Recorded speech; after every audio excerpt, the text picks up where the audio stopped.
Oke guys, hari ini gue sendiri sedang berada di Makam Bosca. Ya, Makam Bosca ini adalah sebuah tempat peristirahatan terakhir dari seorang tokoh Belanda bernama Karel Albert Rudolf Bosca. Ya, makamnya dipagari ya, dipagari dengan rapi dan juga didirikan sebuah tugu ya yang sangat megah. Nah, kenapa dipagari atau dibikin tubuh yang megah seperti ini untuk seorang Belanda yang konon katanya menjajah Indonesia selama 350 tahun. Tentunya orang ini bukan orang yang biasa-biasa saja ya kawan-kawan semua. Halo guys, video kali ini saya tidak sedang mendaki gunung, tetapi ekspedisi solo kali ini saya akan mengunjungi rumah Bosca yang berada di perkebunan Malabar, Pangalengan. Ya, seperti biasa, konten yang saya sajikan akan memberikan informasi pengetahuan umum. Silakan subscribe apabila Anda menyukai video ini. Saya lagi dulu mendengar. Jangan lupa like, comment, and subscribe. Ketika mendengar nama Bosca, ingatan kita langsung tertuju pada sebuah tempat peneropongan bintang di daerah Lembang, Kabupaten Bandung Barat. Namun, di Pangalengan, Kabupaten Bandung, pemilik nama lengkap Karel Albert Rudolf Bosca punya banyak jejak yang sangat sayang untuk dilupakan.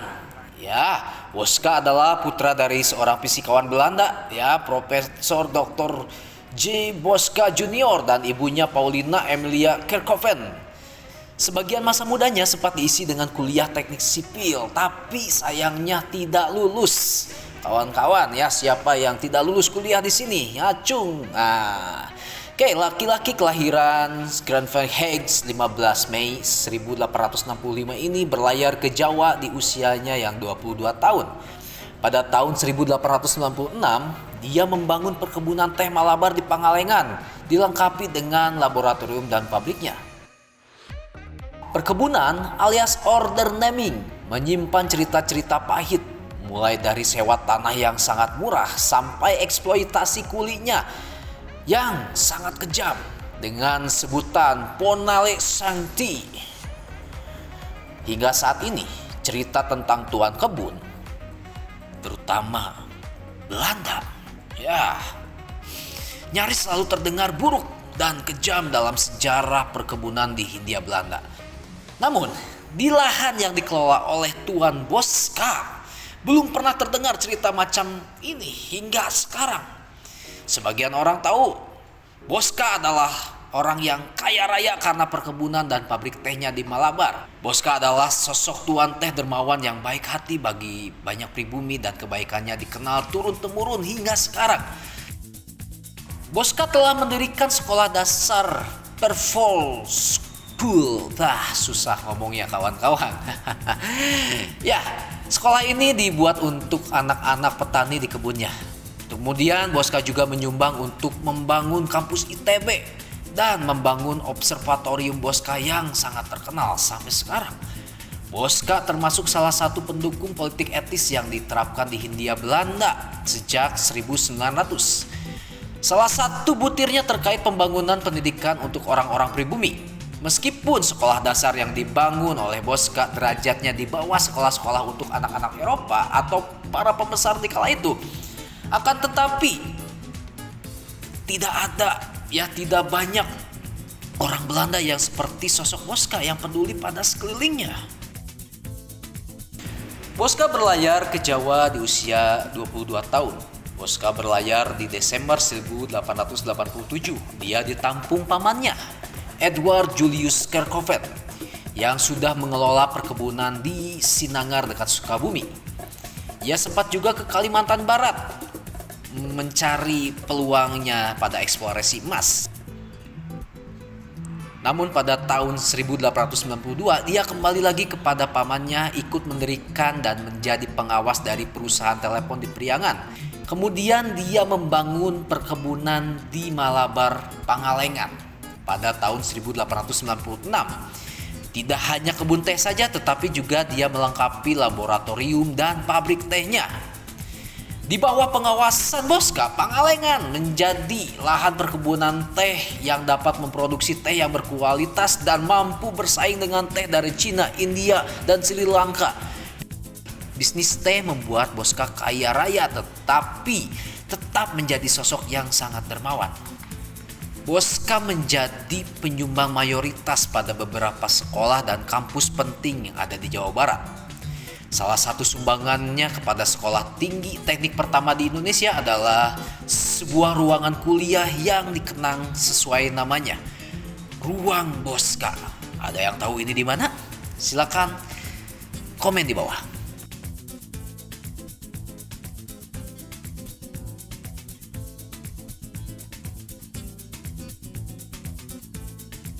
Dan ya, yang paling menarik adalah piano ini. Ya, piano ini sudah ada zaman itu. Ini antik sekali guys. Ini sangat dicari-cari oleh kolektor. Dan dimana piano ini, kalau kita buka di sini, tutsnya masih terbuat dari gading, ya, gading gajah atau ivory. Piano keluaran 1837. Dan mekanismenya pun di sini ya seperti ini ya, bangga banget. Ini merinding guys kalau ada piano ini malam-malam main sendiri ya.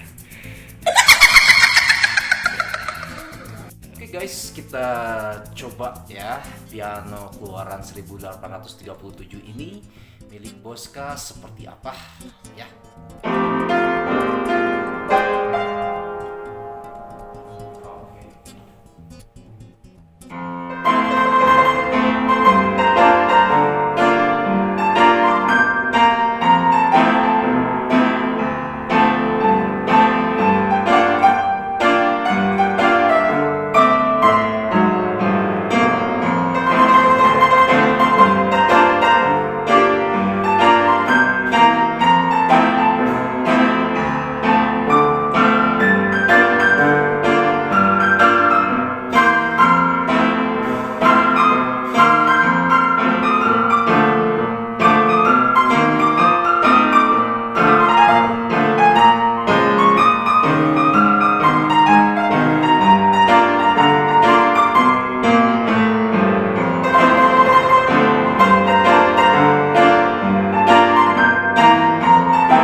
Sedikit banyak yang falas guys, sudah harus di stem lagi, cuman demi keoriginalan ya seperti inilah cukup ya. Namun warga pribumi sangat berduka cita karena pada tanggal 26 November 1928 Tuan Boska meninggal dunia, dan tentunya beliau belum sempat merasakan hasil rintis membangun observatorium yang dia dirikan.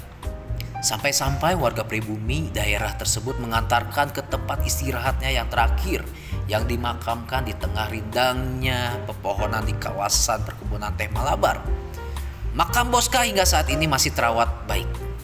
Nama Boska pun masih tetap melekat semenjak kematiannya sampai sekarang. Luar biasa.